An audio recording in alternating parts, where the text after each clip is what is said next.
on observe que, eh bien, qu'il y a différents Haïtiens qui habitent ce sol, mais ils nous donnent l'impression qu'ils ne s'approprient pas cet espace comme étant le leur. C'est vrai qu'il y a aussi ce proverbe en Haïti qui dit que c'est la Guinée nous braler, mais on a l'impression que cette fois c'était une part d'utopie, cette Guinée qui était lointaine, mais là aujourd'hui on a l'impression depuis les 30 dernières années que cette Guinée lointaine, eh bien les Haïtiens la traduisent de façon réelle, c'est-à-dire ils partent. Et vous dites aussi qu'il y a une connivence entre l'élite, cette élite et les gangs. Alors... Oui, cette élite, moi je la qualifie d'élite délinquante. Cette élite, elle est versée dans l'économie criminelle. Cette élite économique, c'est une petite élite, en général, qui vient de l'extérieur, des Syriens, Libanais, Palestiniens, et qui, à un moment donné, font tout pour construire des barrières à l'entrée, qu'il n'y ait pas de Noirs qui arrivent à occuper les postes.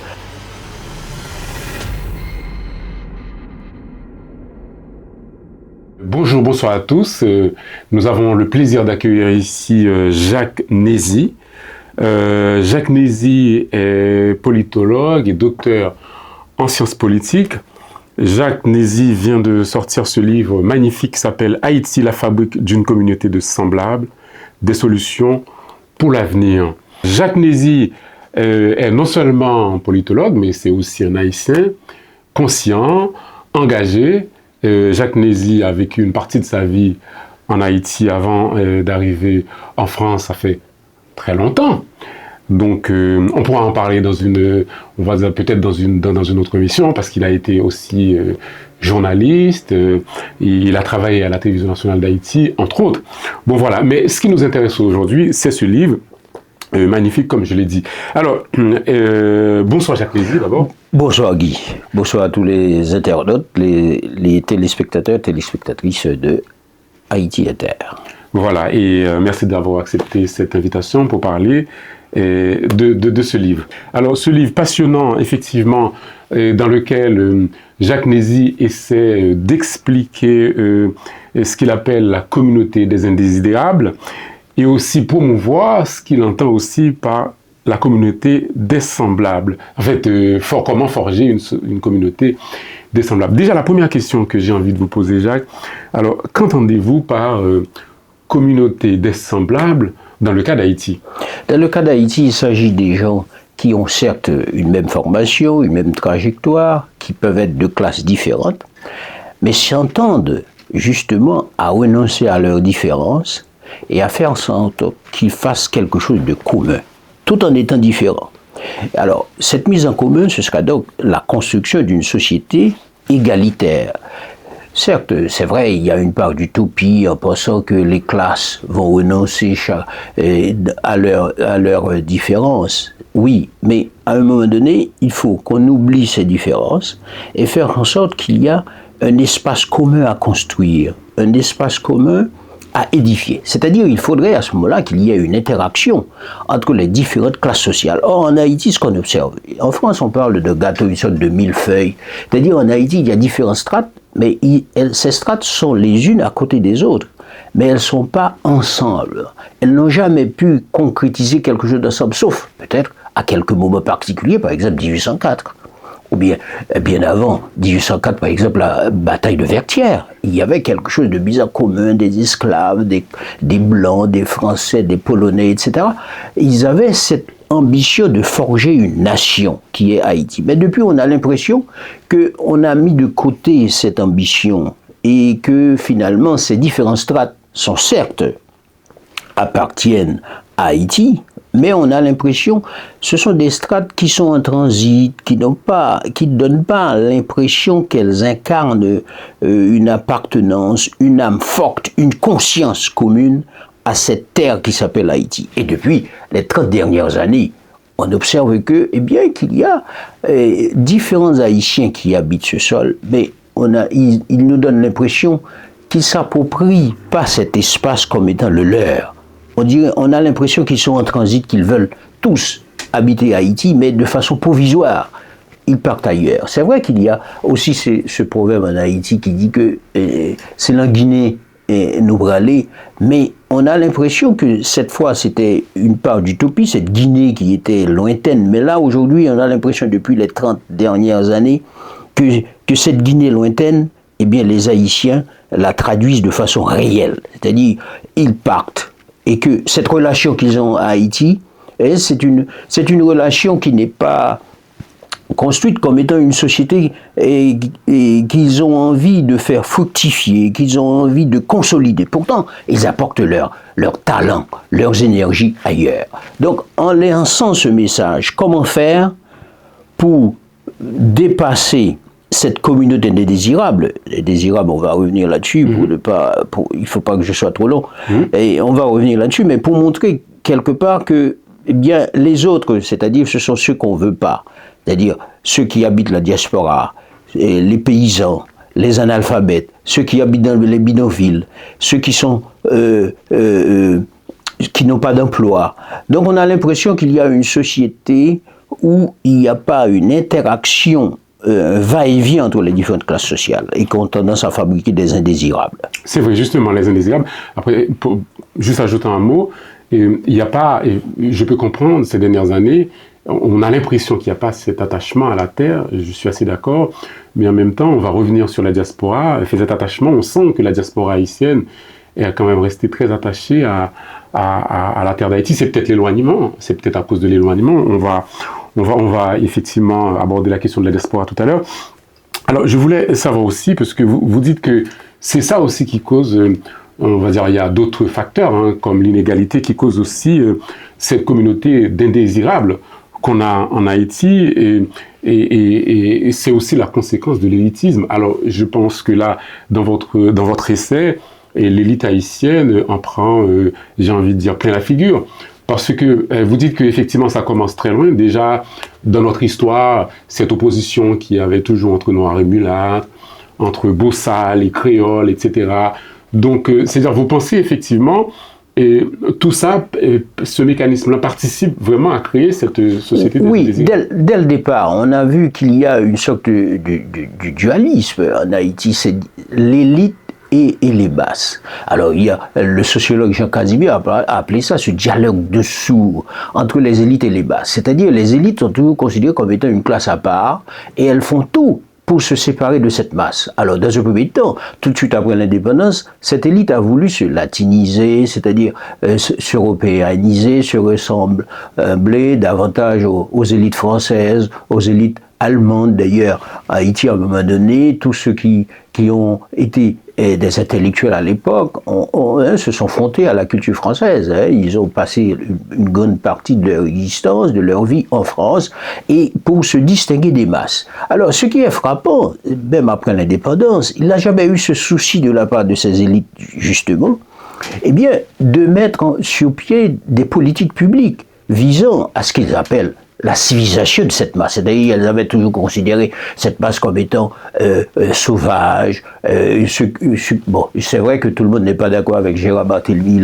Il a appelé ça cette masse les Bossal, c'est-à-dire ceux qui viennent d'arriver d'Afrique et qui n'ont pas eu le temps de se socialiser pour devenir des créoles. Donc, mais il est vrai que tout le monde n'est pas d'accord avec cette distinction de Gérard Barthélemy. En tout cas, pour faire avancer le débat, il a posé le problème, mais pour montrer qu'il y a toujours cette différence. Mais cette différence, depuis après l'indépendance, quand on observe le nombre d'établissements scolaires, par exemple, qui ont été créés en Haïti, on observe que cette élite fait tout pour se distinguer de cette masse. Et même quand elle est au pouvoir, même quand elle prend le pouvoir au nom de la masse, parce qu'on a bien vu, il y a certaines figures qu'on appelle de gauche, à un moment donné, qui ont accès au pouvoir, ou bien il y a le parti national qui revendiquait, par exemple, le pouvoir au plus grand nombre. Mais tout ceci, pourtant, ne s'est pas concrétisé dans des politiques publiques fortes, soulignant la volonté de cette élite de colmater cette différence entre elles et les masses. Et les masses restent toujours analphabètes, ignorées, exploitées. Quand on prend le cas, par exemple, de Sténio Vincent, qui est un intellectuel quand même, mais qui traite les paysans comme étant des objets vils, méprisables dans ses ouvrages. Et que c'est vrai que Price Marx aussi a tenté de montrer qu'il faudrait, de préférence, eh bien, se rapprocher de cette masse, pas se rapprocher pour leur instrumentalisation, leur exploitation, mais pour la civiliser, c'est-à-dire, eh bien, faire en sorte qu'elle soit instruite cette masse et qu'elle se rapproche plutôt de l'éducation des élites. Et vous dites aussi qu'il y a une connivence, ben, si on fait un petit saut aujourd'hui, une connivence entre l'élite, cette élite et les gangs aujourd'hui qui terrorisent la population haïtienne. Alors, oui, cette élite, moi je la qualifie d'élite délinquante. Cette élite, elle est versée dans l'économie criminelle, c'est-à-dire une économie qui est accentuée sur l'exploitation de la criminalité, c'est-à-dire tout ce qui est lié à l'activité de la drogue, aux ventes d'armes, aux munitions et au trafic d'organes et au trafic d'êtres humains. Par exemple, il ne faut pas l'oublier qu'il y a des gens qui organisent le départ des Haïtiens pour le Brésil, pour la République dominicaine, etc. Donc tout ceci apporte...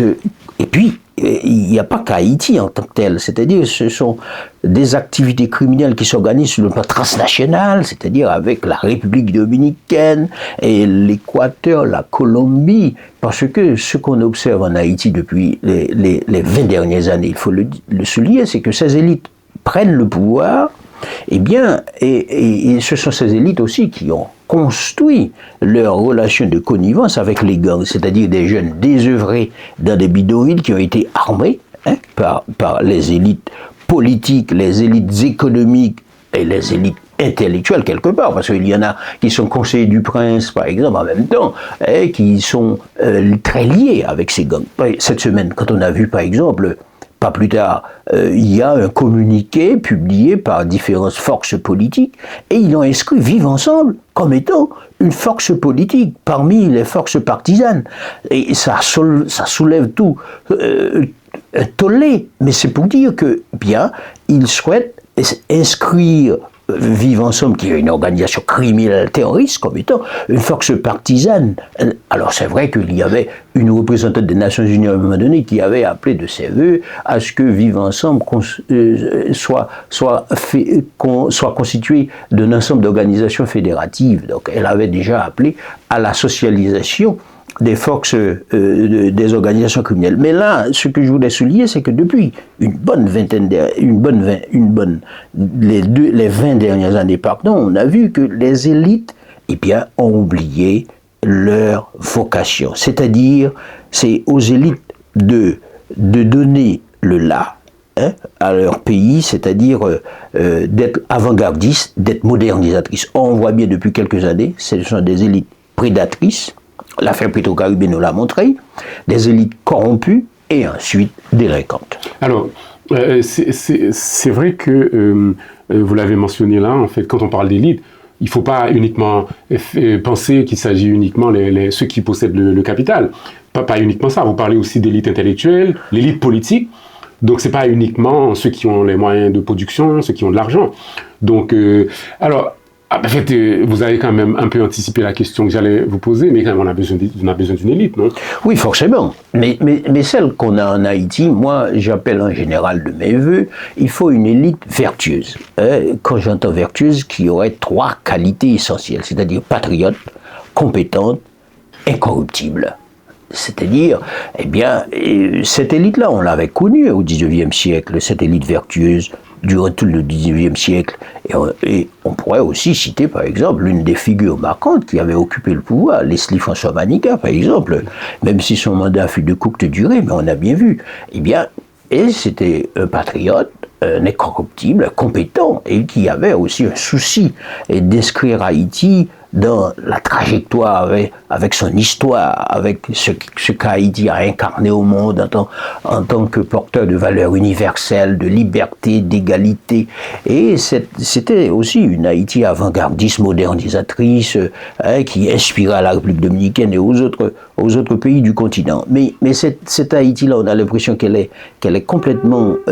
qu'elle appartient à l'autre monde, et que cette Haïti aujourd'hui qu'on connaît, et on a bien vu comment la communauté internationale aujourd'hui a a un regard assez méprisant aussi quelque part vis-à-vis d'Haïti. On a l'impression qu'elle met en valeur ce qu'on pourrait appeler la trivialisation en ce qui concerne Haïti, c'est-à-dire c'est un pays qui nous fatigue avec ses différents problèmes depuis les 30 dernières années, donc on les laisse tranquilles, eh bien qu'on les laisse crever de leur propre jus. Par exemple, qu'on a vu comment Haïti tend la main, par exemple, aux États-Unis d'Amérique, pour que les États-Unis d'Amérique viennent nous aider vis-à-vis des gangs. Alors, il faut le souligner aussi. Hein, les gangs ne sont pas seulement c'est pas le résultat, si vous voulez, d'une politique purement locale. Il y a aussi le laxisme des autorités américaines, parce qu'on sait très bien les armes ne sont pas fabriquées par Haïti. Hein, les armes, il y a 3 importateurs principaux, il y a la Russie, il y a l'Israël et puis les États-Unis d'Amérique. Donc tout ceci, c'est pour dire que cette élite haïtienne, elle est aujourd'hui, eh bien, elle n'incarne plus ce qu'a représenté cette élite du 19e siècle. Est-ce que d'après vous, en fait, c'est ce qui donnera ce que vous appelez la politique du mépris? Parce que, évidemment, on a une élite complètement hors sol qui utilise Haïti uniquement comme une espèce comme un terrain pour fructifier ses avoirs, etc. Donc, alors, vous avez dit quelque chose tout à l'heure qui m'a interpellé. Au 19e siècle, effectivement, on avait une élite plutôt responsable et tout ça.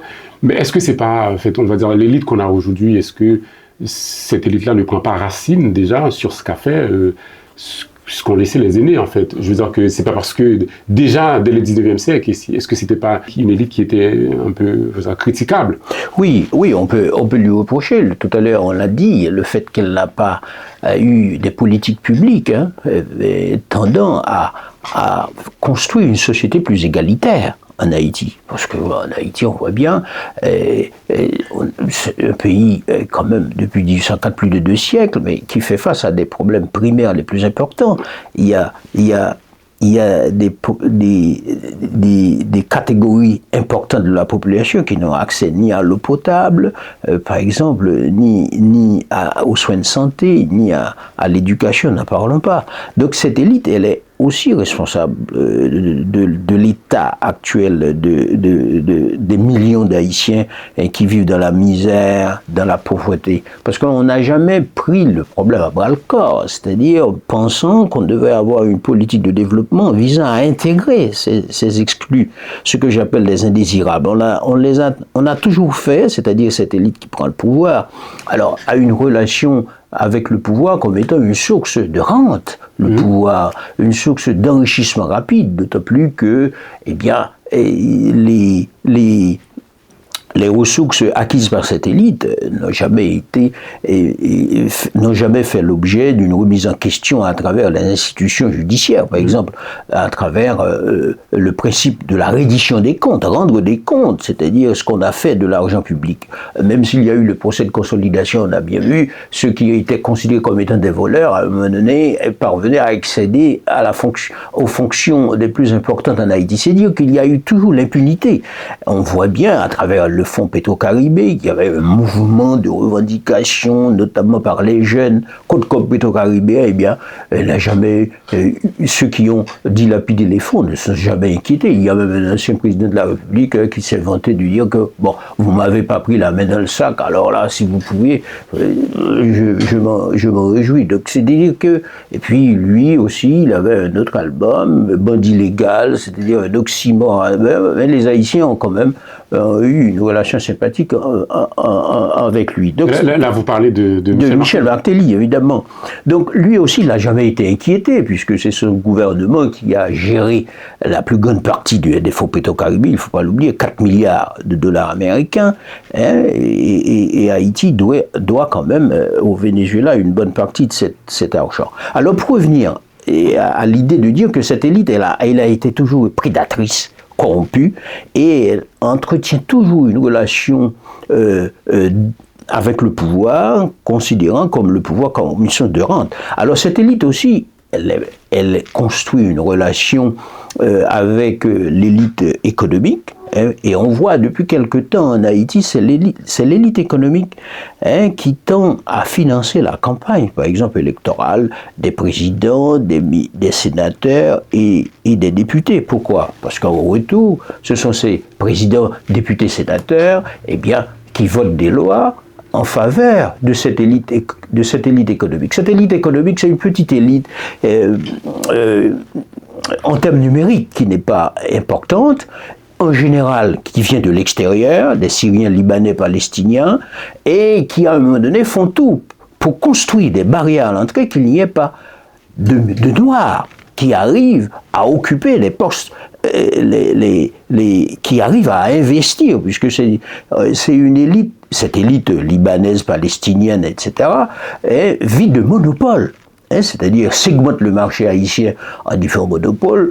Toi, tu t'occupes du ciment, moi je m'occupe du fer. Toi, tu t'occupes de la volaille, moi, je m'occupe, par exemple, du ciment.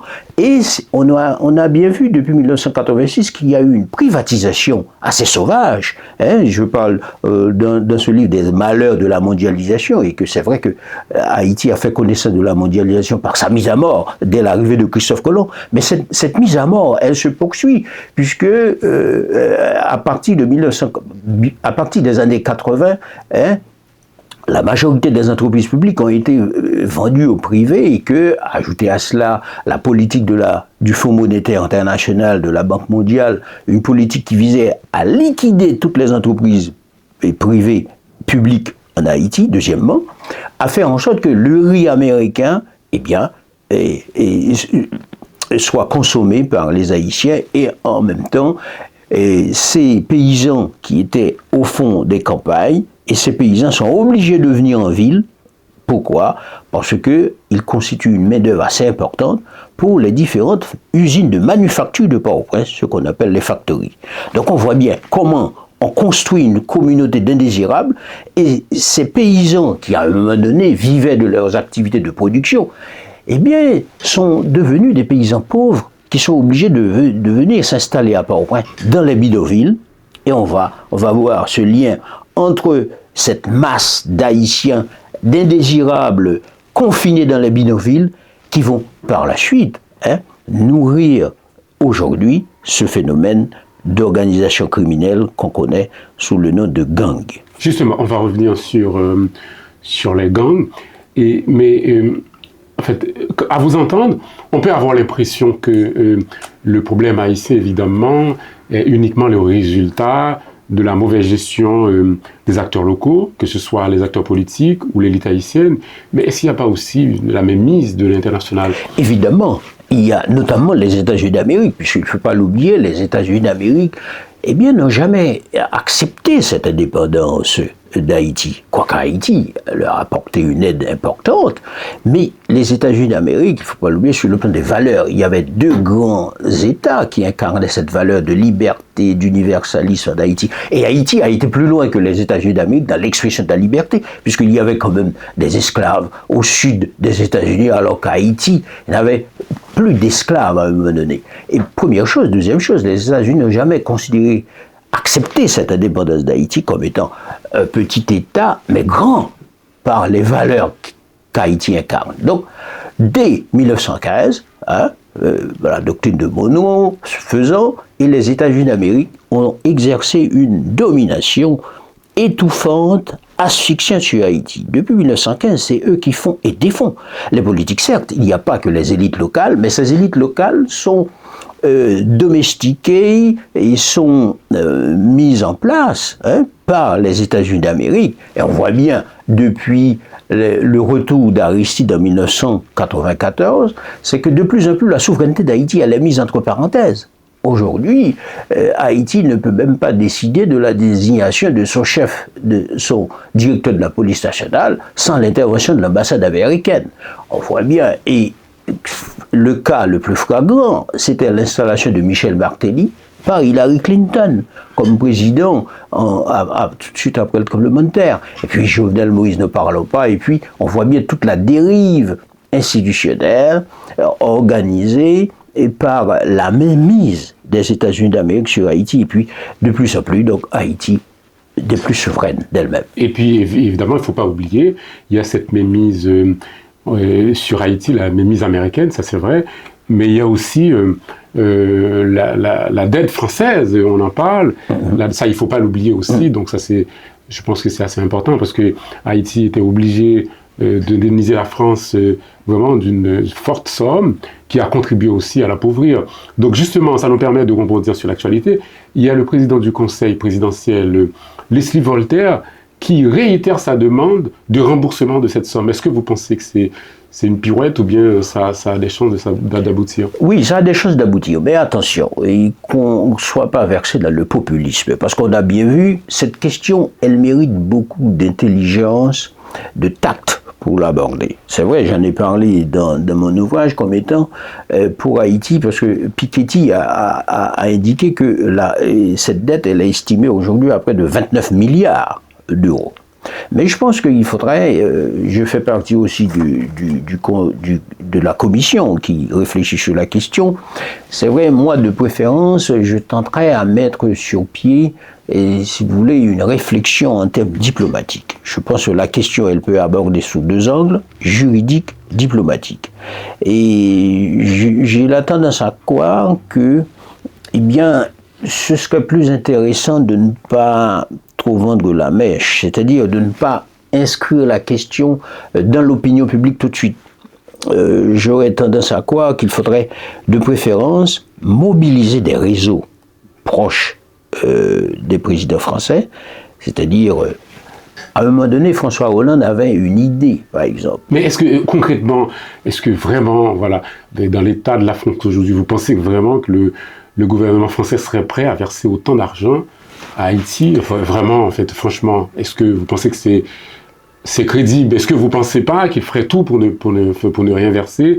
Essayer plutôt d'investir en fait, dans les aides à travers les ONG, comme ils ont l'habitude de le faire. C'est vrai que Jacques Chirac avait dilué la question dans l'expression de la coopération de la France vis-à-vis d'Haïti en disant que, en relisant le rapport de Bray, que la France avait versé à Haïti, avait soutenu toute une politique de coopération, comme qui dirait que la France ne devait rien à Haïti. Mais je pense que oui, il faudrait aborder la question de façon claire avec les autorités françaises, mais comme je l'ai dit tout à l'heure, je pense que c'est sur le plan de la diplomatie que cela doit se faire.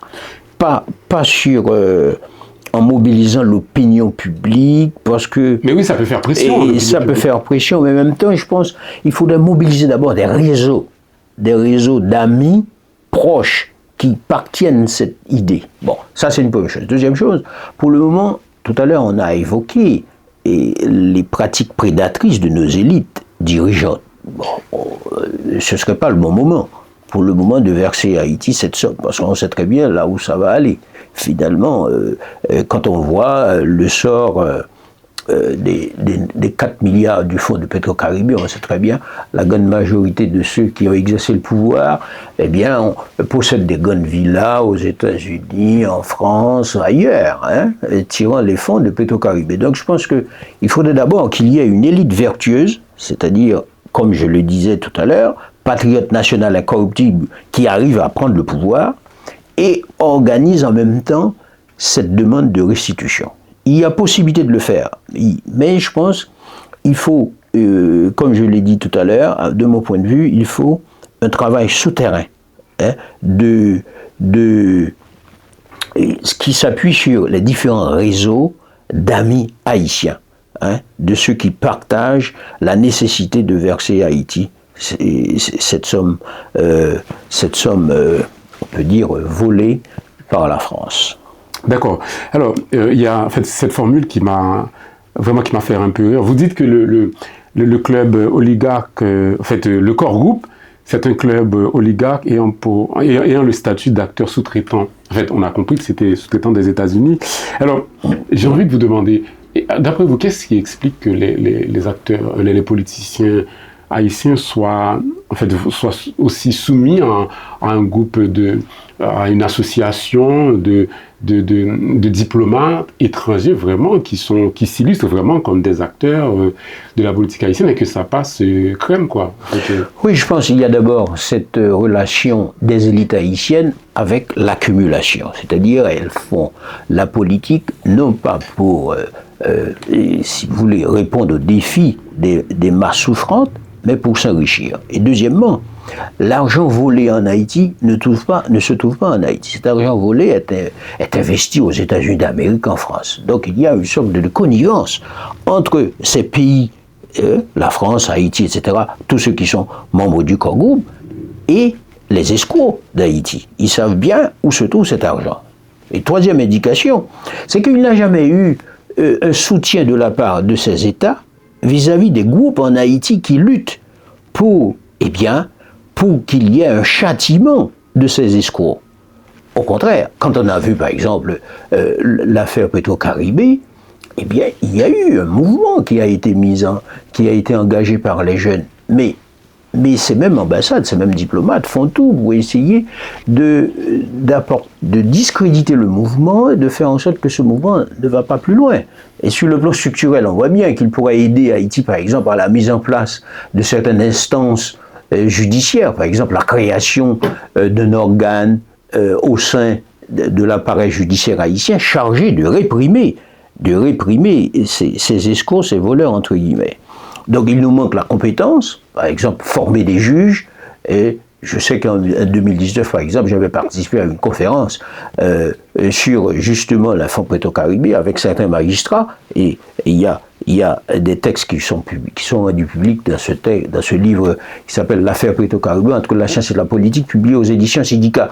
Il y a un certain nombre de magistrats qui ont fait part de certaines propositions, des propositions qu'on pourrait appliquer pour essayer de faire en sorte qu'il y ait justice. Bon, et oui, toujours pour répondre à votre question, pourquoi ces élites sont liées aux ambassades, quatrième élément de réponse, c'est qu'il y a une appropriation de la part des élites locales de la domination américaine ou de la domination du corps. C'est-à-dire que ces élites locales savent très bien que le club oligarchique du corps groupe, c'est eux qui donnent le pouvoir. Donc ils intègrent ça dans leur jeu politique, les acteurs locaux.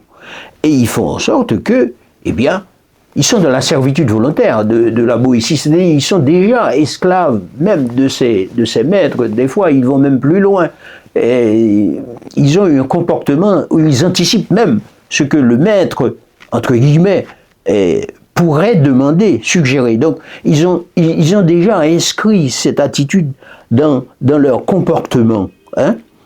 C'est-à-dire que ce qui les intéresse, c'est de prendre le pouvoir, les acteurs locaux, et non de faire en sorte qu'ils esquissent une politique de rupture vis-à-vis de la domination de ces forces occupantes ou du corps groupe. Au contraire, ils instrumentalisent la puissance du corps groupe et ils intègrent la puissance du corps groupe dans leur jeu politique locale. Mais pourquoi ça dure? Parce que, en fait, c'est la communauté nationale dans son ensemble, en Haïti, c'est un échec retentissant. Oui, il n'y a pas une malédiction à ça, il n'y a pas une fatalité, ça peut changer. Comment on peut changer ça? Eh bien, il faut qu'il y ait de nouvelles femmes, de nouveaux hommes qui font de la politique, c'est-à-dire qui font en sorte, qui décident de prendre le problème au bras-le-corps et qui décident de se jeter dans l'arène, c'est-à-dire d'aller aux élections.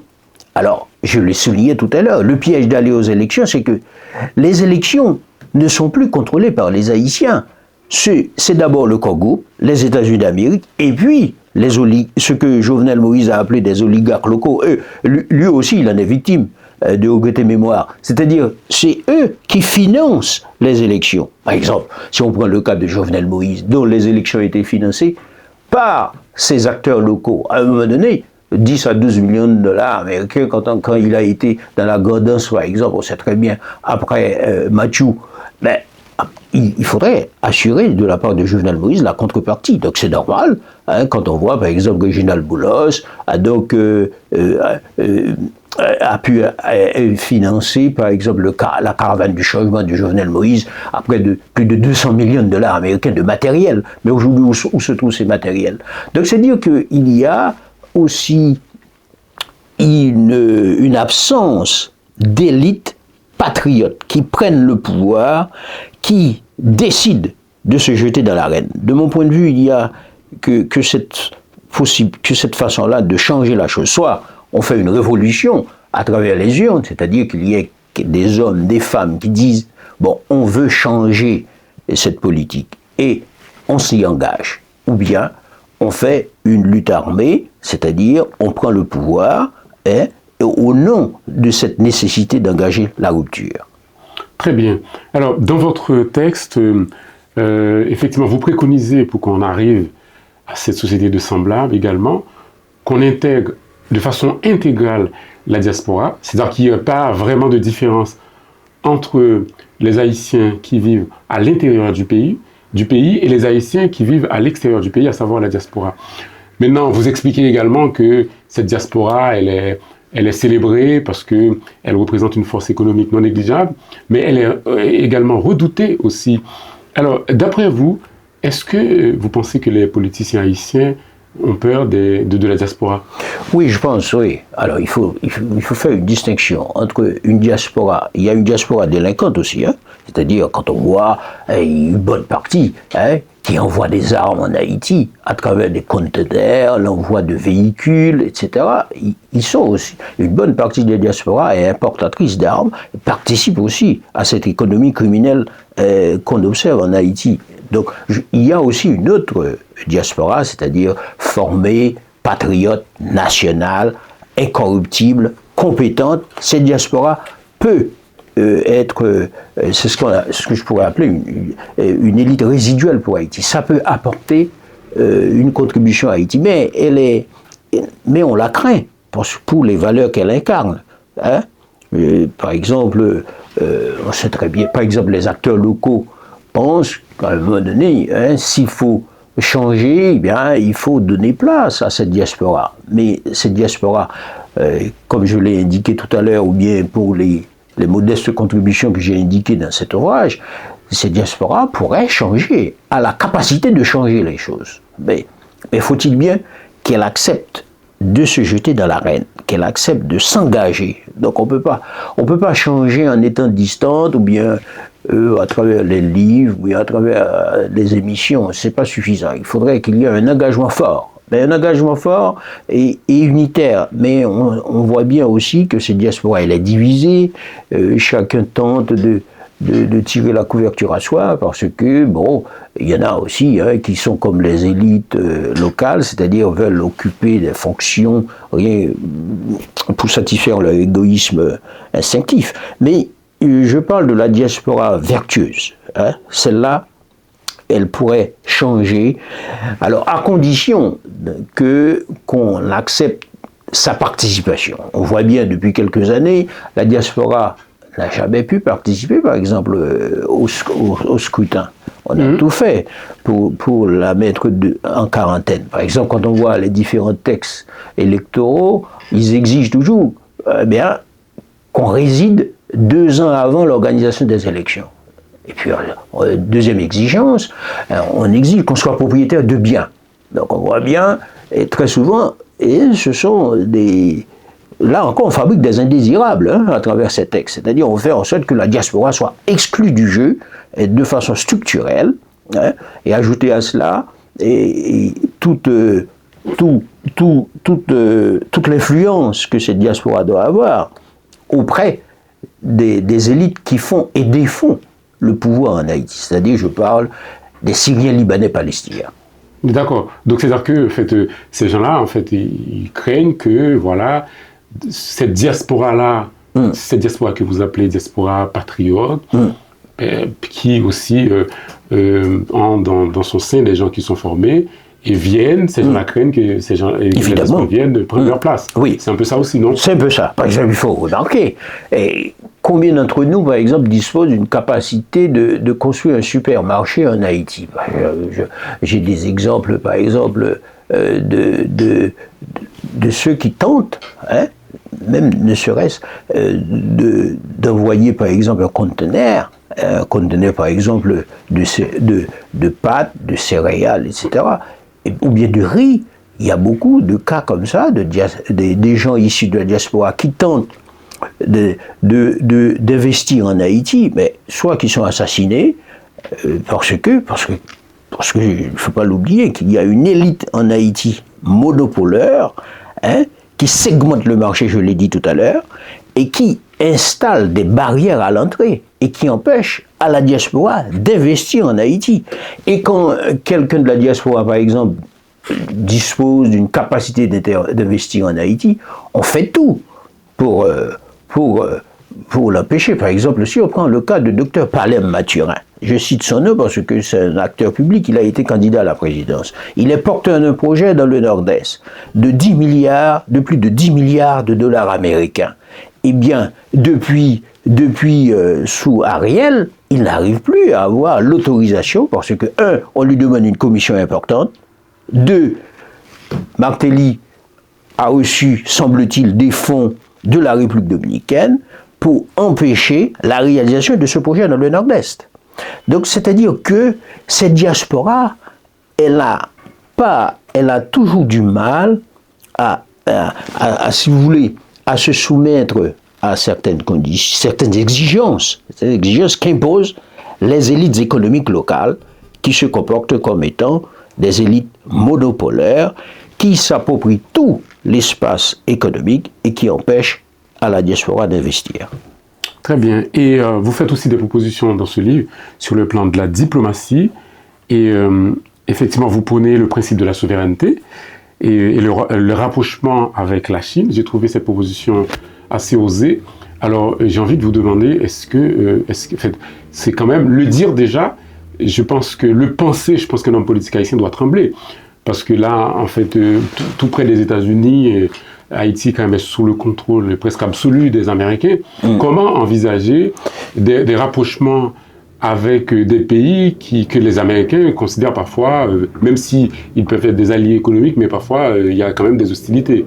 Oui, j'évoquais tout à l'heure le complexe de la servitude volontaire, de la boétie chez les élites haïtiennes, notamment dirigeantes, qui pensent toujours que les Américains, vont leur taper sur les doigts s'ils prennent une initiative. Des fois, les Américains ne s'y intéressent même pas. Mais c'est-à-dire que les élites haïtiennes n'osent pas. Mais pourtant, la République dominicaine l'a fait. La République dominicaine a corrompu les relations avec Taïwan qui a une politique du chéquier. Pourquoi ? Parce que les acteurs politiques haïtiens sont corrompus. Parce que Taïwan leur accorde assez souvent des chèques, émet des chèques à leur nom. Au nom du président. Taïwan ne donne pas un chèque au nom de l'État, mais au nom du président, vous pouvez mettre ça sur votre compte après. Donc, la politique du chéquier, c'est ça qui intéresse les Haïtiens. Première chose. Deuxième chose, ils n'osent pas. Ils n'osent pas parce qu'ils ne revisitent pas toute la politique, tout l'axe diplomatique d'Haïti au XIXe siècle. Haïti, toute la politique diplomatique d'Haïti au XIXe siècle, c'était d'être à côté de ceux qui disent non, qui défendent la liberté. Donc, même si Jovenel Moïse, à un moment donné, a voté contre le Venezuela, alors que le Venezuela apportait un don important, une aide massive à Haïti, mais dans le temps, Haïti a toujours été du côté de ceux qui luttent pour l'indépendance, la République sahraoui démocratique par exemple, à côté de l'Afrique du Sud anti-apartheid, à côté par exemple de tous les peuples qui étaient à un moment donné colonisés par la France. Haïti était à côté d'eux. Mais même si la Chine n'est pas un exemple, parce que oui. Effectivement. Alors pourquoi la Chine ? Parce que c'est notre intérêt. Voilà, c'est notre intérêt. C'est notre intérêt de construire des relations diplomatiques avec la Chine. Et si on ne le fait pas, c'est la République dominicaine qui va en tirer les bénéfices. Pourquoi ? Parce que la République dominicaine peut, à ce moment-là, inonder le marché haïtien des produits chinois. Parce que la Chine investit massivement en République dominicaine, et puis la Chine dispose des milliards pour tous les peuples de la Caraïbe, c'est-à-dire dans leur rôle. Mais il ne faut pas être naïf. La Chine défend ses intérêts. À nous, aux Haïtiens, de défendre les leurs. Mais, c'est-à-dire, la République dominicaine, à un moment donné, malgré l'influence, parce qu'il ne faut pas l'oublier, la République dominicaine, elle est aussi soumise au diktat des Américains, mais pour autant, la République dominicaine a pu, de façon souveraine, engager des relations diplomatiques avec la République populaire de Chine. Donc je trouve, pour notre intérêt stratégique, notre intérêt commercial et économique, parce que la Chine, par exemple, a permis, par exemple, à la République dominicaine d'avoir accès au métro, par exemple. Et puis, les Chinois disposent énormément de capitaux prêts à investir en Haïti. On aurait pu aussi profiter de cette relation diplomatique avec la Chine en défendant nos intérêts. Et puis aussi, vous prenez aussi un rapprochement avec l'Afrique. Ça paraît évident et on s'est dit, mais pourquoi effectivement il n'y a pas plus de rapprochement avec l'Afrique? Eh bien, il y a d'abord cette élite dont on a parlé tout à l'heure au XIXe siècle, qui a toujours voulu se rapprocher des élites latines et qui a abandonné l'Afrique. Mais à un moment donné, c'est vrai qu'après l'occupation américaine, on a tenté quelque chose vers l'Afrique. Mais sur le plan diplomatique, rien n'est construit.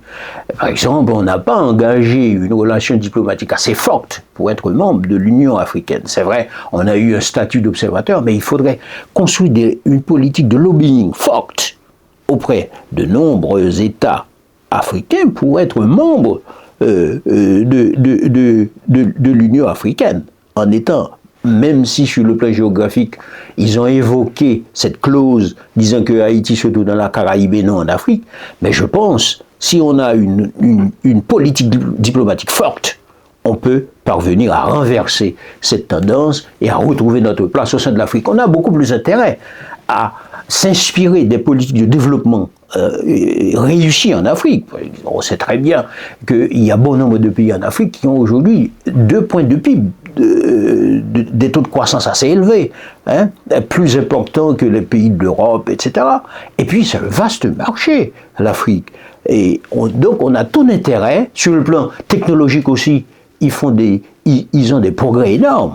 Il ne faut pas l'oublier, il y en a qui arrivent à construire des téléphones portables, des ordinateurs, etc.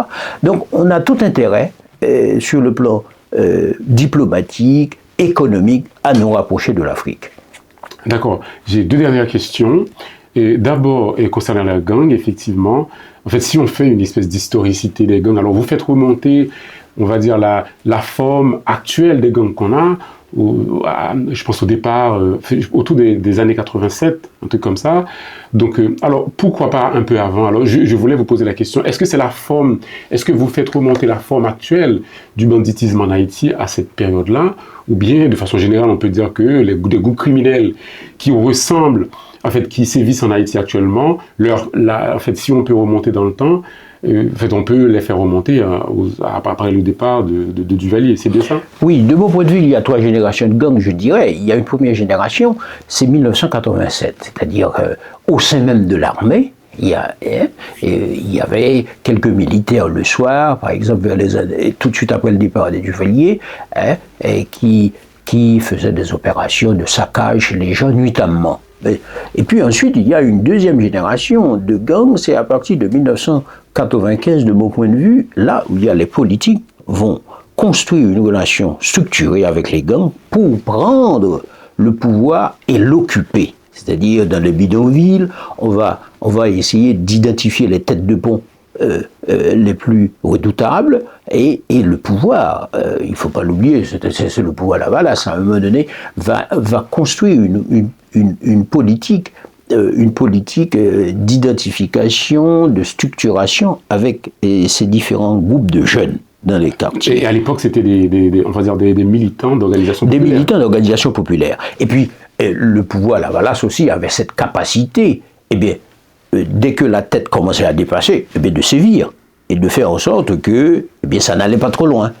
Mais sauf que, à partir de 2010, avec l'arrivée du PHTK au pouvoir, de Michel Martelly, il avait annoncé la couleur avec son album Bandit Légal, mais lui, il va le faire, il va passer aux travaux pratiques, c'est-à-dire en accordant des armes, des munitions aux groupes de jeunes qui vont l'accompagner à prendre le pouvoir et également à empêcher toute contestation du pouvoir et à faire en sorte qu'il y aura un enracinement partisan des gangs de façon construite avec le PHTK. Donc là, on va passer à une autre phase, c'est que les gangs vont, non seulement sont instrumentalisés, vont faire partie comme étant acteurs à part entière du champ politique. Et c'est ça qui va maintenant nous conduire vers maintenant un surpouvoir des gangs, parce qu'à un moment donné, c'est comme qui dirait, ils dépassent leurs maîtres qui les ont criés, c'est-à-dire étant donné qu'ils arrivent maintenant à vivre eux-mêmes des expédients, des rapts, des kidnappings, des enlèvements, et puis il ne faut pas l'oublier, la mondialisation, et l'effondrement de l'État, c'est-à-dire le fait que l'armée d'Haïti étant dissoute, entre guillemets, la police nationale va participer également, des ripoux, parce que, bon, il ne faut pas l'oublier, un quart des agents de la police nationale travaillent avec des gangs, parce que, et puis ensuite, la mondialisation, je disais, c'est-à-dire que les armes vont pouvoir entrer en Haïti, Haïti n'a plus de contrôle de ses frontières, et notamment on est un pays traversé par des milliers de kilomètres de côtes, mais sans surveillance. La Jamaïque, la Colombie, etc. Tous ces pays peuvent construire des relations d'économie criminelle avec les acteurs locaux. Donc il y a tout un ensemble de phénomènes finalement qui va faire en sorte que le gangstérisme devient un poison incontrôlable par les autorités locales. Ma dernière question, Donald Trump est élu président des États-Unis, l'investiture c'est pour bientôt, c'est le 20, le 10 prochain. Alors, j'aimerais savoir, est-ce que vous pensez qu'avec Donald Trump, en ce qui concerne Haïti, on doit s'attendre au pire ou au meilleur?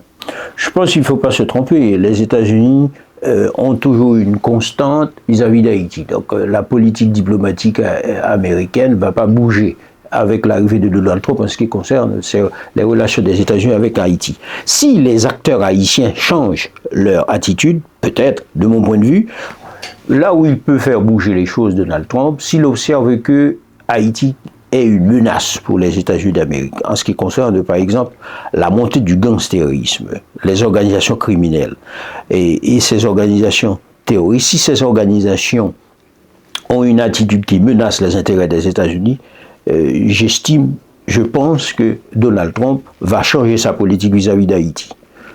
C'est-à-dire aura une politique plus engagée, moins timide que Joe Biden, parce que Biden, à un moment donné, a eu deux attitudes vis-à-vis d'Haïti. À un moment donné, trivialisation, c'est-à-dire considérer Haïti, c'est un cas finalement qui fatigue les États-Unis d'Amérique. Et puis deuxièmement, il y a eu une autre attitude de sous-traitance, d'externalisation, en confiant par exemple au Kenya le traitement de la question haïtienne. Donc, mais je pense, si les États-Unis d'Amérique voient l'attitude des acteurs haïtiens dans leur politique et que cette politique des acteurs haïtiens constitue une menace pour eux, j'imagine qu'il aura une autre politique vis-à-vis d'Haïti, Donald Trump. Merci beaucoup, Jacques Nézy. Je rappelle l'ouvrage de Jacques Nézy, Haïti, la fabrique d'une communauté de semblables, des solutions pour l'avenir. Un ouvrage essentiel, effectivement, pour essayer non seulement de comprendre pourquoi on a fabriqué une société de non-semblables, de dissemblants, c'est comme ça que vous l'appelez, et comment forger une société de semblables. Merci d'avoir accepté cette invitation et de discuter avec nous autour de cet ouvrage. C'est moi qui vous remercie, Guy. Merci. Et merci à vous, merci pour votre patience, de nous avoir accompagnés pendant tout au long de cette émission. Je vous donne rendez-vous pour une prochaine émission. Au revoir, à bientôt.